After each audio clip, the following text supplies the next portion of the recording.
Well, the BBC has finally reached a moment of reckoning, I think. Last night I showed you how BBC staff doctored a clip from President Donald Trump's speech to make it look like he had incited a riot at the Capitol building. Now, in case you've not seen it, have a look at what they did. We're going to walk down to the Capitol, and I'll be there with you, and we fight. We fight like hell. We're going to walk down to the Capitol, and we're going to cheer on our brave senators and congressmen and women. Unbelievable. But there was more. There was evidence of bias against Israel in the Gaza conflict and evidence of bias in the trans debate, where the BBC deliberately pushed a pro-trans agenda. Well, today, BBC Director General Tim Davie has resigned, and so too has BBC CEO of News, Deborah Turness, who less than an hour ago had this to say.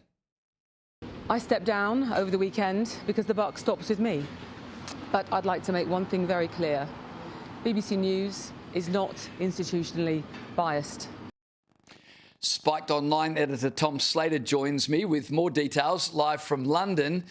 Tom, let me start with the News CEO there, who just an hour ago said, I'm quitting because the buck stops with me, but there is no instance of institutional bias at the BBC. Is that just another lie from the BBC? It's an unwitting one, but I guess that's the problem with the BBC, isn't it? You've just been forced out, effectively handed in your resignation after tremendous criticism for systemic bias, and then you say that we're not biased. I mean, it beggars belief. It's really worth stressing this, and you were gesturing it to it there, James, in your introduction, is that the allegations about what they did to that Trump speech, which is an outrageous piece of misinformation. They took those two sections, which were about an hour apart, and stitched them together to make it look like he had incited the mob on January 6th. It's an unforgivable overstep. Bias doesn't cut it in that instance. But that memo, which was published by The Telegraph, which is what has precipitated all of this, is chock full of even more shocking examples. The BBC Arabic website constantly, hundreds of times, using contributors to talk about Israel and Palestine, who have openly said things, we should burn the Jews like Hitler did. You've got allegations in there that their internal LGBTQ plus question mark, whatever the acronym is now, team were actively censoring stories about the gender issue. And then there's another one, which is BBC Verify, which is their vaunted anti-misinformation team. The first big investigation they did was into a story about supposedly racist car insurance refusals, which turned out to be complete nonsense. Their misinformation team pumping out misinformation. We've talked for a long time about BBC bias. It's far deeper than that. Heads are rolling now, but will it spark a reckoning? That remains to be seen, as you suggest. So let me ask you this. Imagine, we've got friends at GB News, for instance, in the UK. If GB News were pulling these kind of stunts, would they still be on air? They'd have their knuckles wrapped by Ofcom. They'd probably be severely sanctioned. If you've got people who are actively misrepresenting what politicians are saying to fit a prescribed narrative, yeah, it doesn't matter what organisation you are, there's going to be consequences for that. And there's been a lot of discussion in recent days, excuse me, kind of contrasting the BBC with GB News and BBC defenders, saying it's more important than ever that we defend this wonderful institution. The thing about GB News is GB News knows that it is GB News. The BBC has no idea that it is the left-wing GB News. That is the problem. That is the issue. When Deborah Turness says there is no bias at the BBC, I kind of believe that she believes that. I think it is sincere. The problem is that this kind of bias, this kind of manipulation, this kind of political agenda is the water that these people swim in, which means that I think when it comes to having a clear out of the BBC, it's almost certainly going to go beyond just two people at the top. There's a much deeper problem here. Yeah, by the way, I wasn't insinuating anything against GB News with that question. I'm interested in the parallel in terms of, how the two organisations might be treated. Donald Trump didn't waste any time. He went on Trump Social and said, there you go, I've called it fake news and now it's proved. Not only that, but I guess for the national broadcaster, Tom, to be essentially defaming the President of the United States, the UK's most important ally, the BBC are meant to act in the interests of the people of Britain.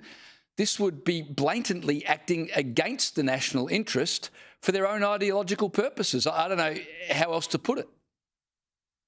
No, I think that's very well put. And I think what's also been so striking about the reaction in recent days is there has been an attempt to present the exit of Tim Davie and Deborah Turness as effectively the corporation bowing to right-wing pressure. That's both from the White House, but there's also kind of all kinds of conspiracy theories doing the rounds about various members of the BBC board who are Tories by background, and therefore they've engineered this. I mean, if there is a kind of right-wing coup at the BBC, it's been the most ineffectual one in history. And every time that the BBC is attacked, even quite rightly, as the White House are well within their rights to have done in this instance, the move is always to be incredibly defensive. It's almost like we have to ignore these criticisms because otherwise we can't defend the institution. If people within the BBC or outside of it really want it to continue to exist, to continue to maintain its reputation both here and around the world, which has taken a hell of a knock over the course of the past week, they need to take these questions seriously. What we've seen since then is just deflection, as I say, conspiracy theories, and a refusal to accept that anything has gone wrong, even when a dossier enumerating dozens of times in which it has gone wrong has been presented to them.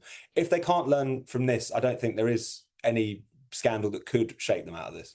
Just one more question on this. I was talking to my panel just before you came on air, and there's reports that there'll be now an inquiry into the BBC's handling of climate change and how they've reported that.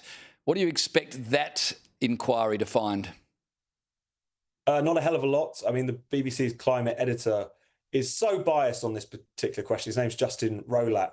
He has actually been wrapped over the knuckles by the internal editorial complaints unit at the BBC for just flat out saying completely factually incorrect things. He's still in post, still posting things out at the BBC. This is another area which I think is one that will be investigated next, but will the BBC market its own homework for the umpteenth time make that much difference? I would be surprised. I'm sure you understand, Tom, the interest here in Australia in what's happening with the BBC, driven in large part because there's some similarities with the Australian Broadcasting Corporation here. So we're watching with great interest. Just before I let you go, I want to ask you about a consideration on behalf of Keir Starmer with regards to asylum seekers who have been staying in hotels at exorbitant cost to the British taxpayers.